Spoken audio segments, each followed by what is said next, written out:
Five, four, three, two, one. Hello, welcome back to the Untested podcast. We're up to episode 15, I believe. And I was a bit. No, you know what? That's a lie. I had plenty of inspiration. I write down 3 or 4 ideas a week at least, and I only release one a week. So I really need to change that habit.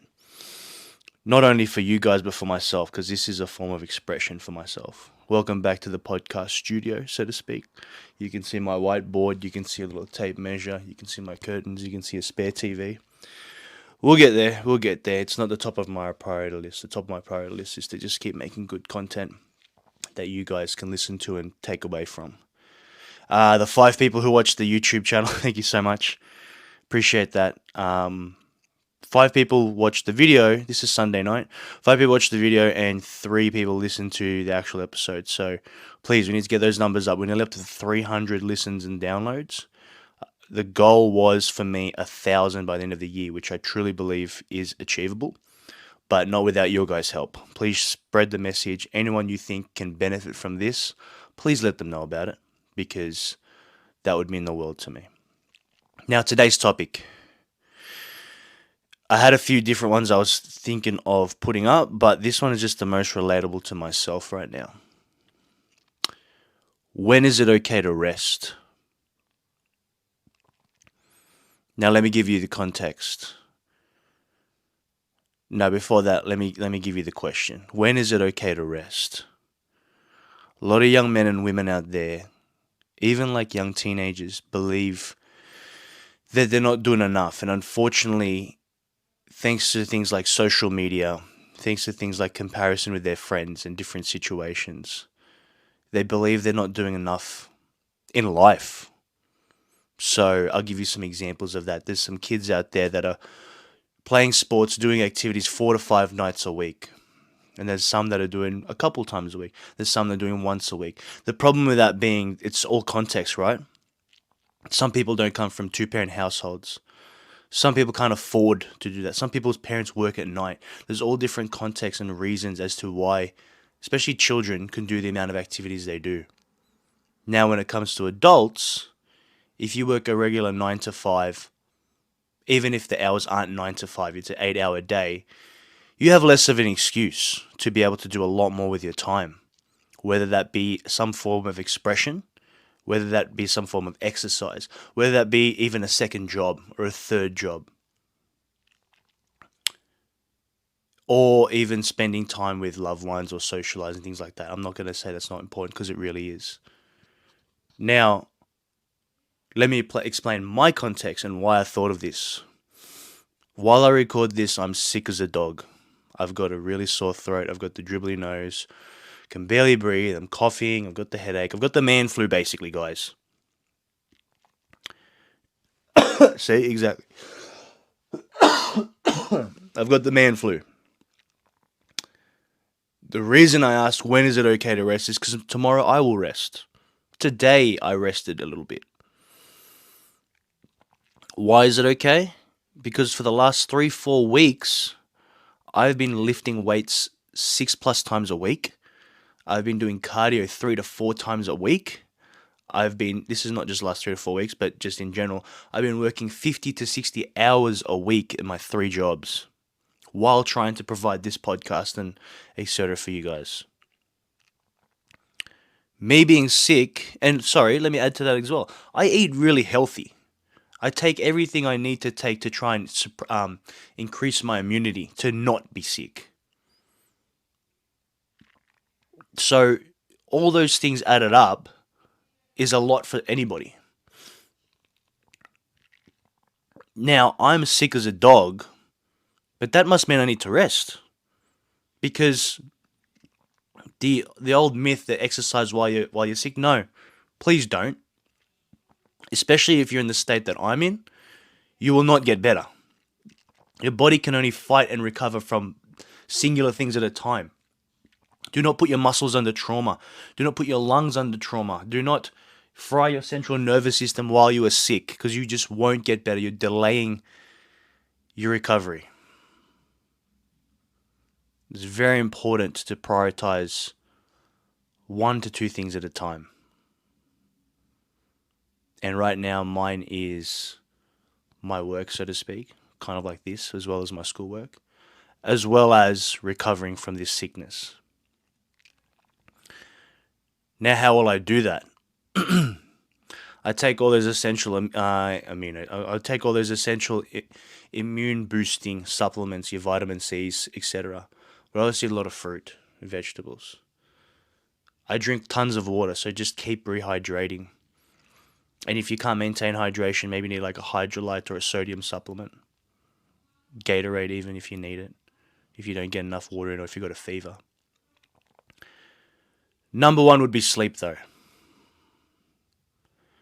Now the average child to teenager, honestly, the new research has said 9 to 10 hours of sleep a night. You don't realize how much they're growing and developing 24/7 in those pivotal years. So honestly, 9 hours minimum for a child to even teenager to young adult. 9 hours is amazing. Now, unfortunately, me saying all those things that are in my life, sleep is the one that is around the 6 to 7 hour mark. So obviously, my priorities have to shift and I need to bring that one up. Tonight I plan to sleep, 9 o'clock till 4, that's 16. 7 hours. That's a good amount of sleep for me because usually I get less than that. So if I can get my 7 hours, I'd be very happy. I plan to stay warm. I plan to hydrate. I plan to take essential medicines and supplements and things to ensure that I get over this as fast as possible. Now, obviously, that means I have to take time away from my exercise, which is something super important to me, especially when I want to introduce a new dimension to it, which I will talk about once I start it. Because if you know me and if you follow along, it's a lot of weightlifting, hypertrophy, and I love my steady state walks, which aren't too exhausting, except for the fact that I strap a 20 kilo weight vest to myself, which I would love to add more weight to. But also I have a strained neck, so the weight vest will have to take a bit of a break from me.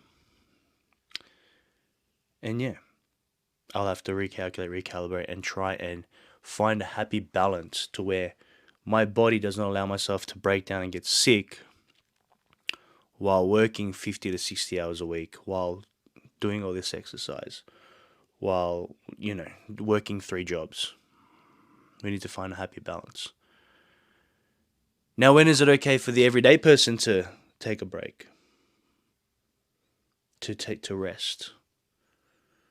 Now, if you're in the Christian community, there's a thing called Sabbath, and that is this Sunday, and that is dedicated to a day to the Lord. But also, it is literally like Sabbath means to rest. A lot of people take it on the Sunday, but yeah, it literally means to rest. Some people take it on Saturday. My Sabbath, so to speak, is the Saturday where I do less. I technically only work 1 hour in the gym, but I do other work too, so it catches up with me, obviously. The everyday person, if you work your 8-hour job, ensure you're doing something else, because there's 24 hours in a day. That's a quarter of your day. Then if you sleep 8 hours, that's half your day. That's terrible maths. That's 16 hours of your day. That means you still have 8 hours to do stuff. You minus eating your 3 meals, toilet, shower, etc. You've got 5 hours. Do something. Work on a project. Express yourself artistically somehow. Read books. Educate yourself. Work another job. It's up to you. But do something with that 24 hours. Then, only then are you allowed to rest. Because I turned 29 like that. Super, super quick. You don't realize how fast that clock goes, and then you turn around and go, oh my gosh, what have I accomplished? That's part of the reason why I do work so hard and work so much. Because I don't want to turn back and regret not working more than I did. But every now and then, you need to take back your time to rest. An example of this being, when I first started teaching, I was working 5 days a week as a teacher and 2 days a week at my hospitality job. Same amount of hours, probably 50 plus 60 hours a week. And I did that probably close to 6 months straight. I was very fortunate enough to visit my grandmother overseas in the UK. And the 12-hour flight from Sydney to Dubai, I slept the entire flight. Obviously, I needed it. That week and a half, 2 week holiday was amazing for my mind, my body, my spirit. But you're entitled to rest, guys. You do not have to be going 100 miles an hour at all times. But here's the caveat to that. Do not go to bed thinking you've accomplished nothing. Do not go to sleep thinking that. Do not go to sleep reflecting on your day and go, what I accomplished today. I suggest you do some sort of journaling just to reflect on your day. Now you got to be completely honest in the journal. Let yourself know what you did, what you didn't do, what you should have done, what you got to do tomorrow. Because that's very important. But make sure you go to bed with your head on the pillow knowing you've accomplished something. Whether that be just working, whether that be eating good that day, whether that be exercising, whether that be not, negotiating with yourself that not doing something you were supposed to do. Reflect. That is very important. That'll be another topic for another time. But thank you for listening. This is just off the top of my head. When is it okay to rest? When you need rest. You know when you need rest. That's not saying skip your alarm clock every single day and don't wake up that extra hour or two and exercise. You know when you need it. You know when you don't. Listen to your mind, listen to your body, listen to your spirit. Once again, this will be on the YouTube, so thank you so much for watching, listening, whatever you're doing, but please don't forget to share and let people know it's out there. Until next time. Run fast for your brother, fast for your lover.